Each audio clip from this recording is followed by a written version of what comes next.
Hello everybody and welcome to this week's virtual patient update. I'm Jess and I work in a rehab team here at Teton Raptor Center, and this week we have 11 patients right now with us. To all of our volunteers, we miss you guys so much, but we're hoping that you're enjoying the last bit of nice summer weather before it starts to snow this weekend. And we hope to see you all back in the clinic as soon as we can. But let's just jump into our patients. We currently have one patient in our ICU and oxygen room, a Merlin that was admitted last week after it flew into a window. The bird unfortunately has some spinal trauma and we think a compressed disc in its spine.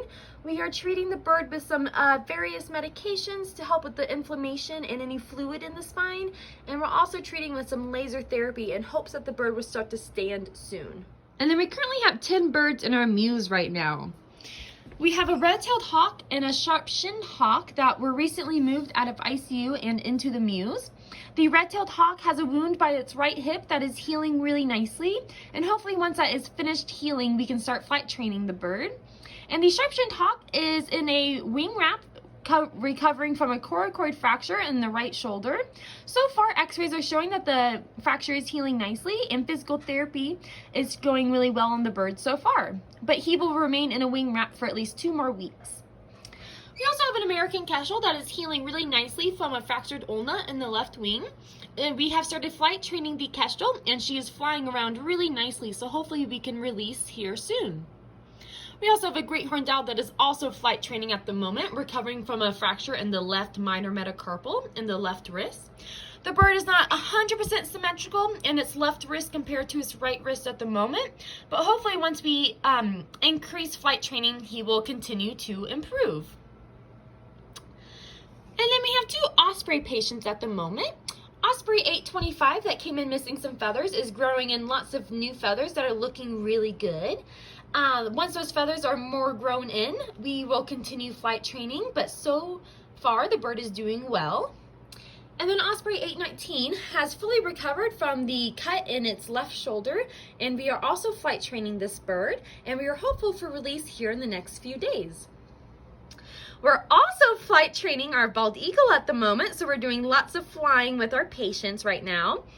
The bald eagle is slowly but surely making small improvements every time we fly her, and we are just going to keep conditioning her to help strengthen that right elbow after that traumatic injury she had after being hit by a car.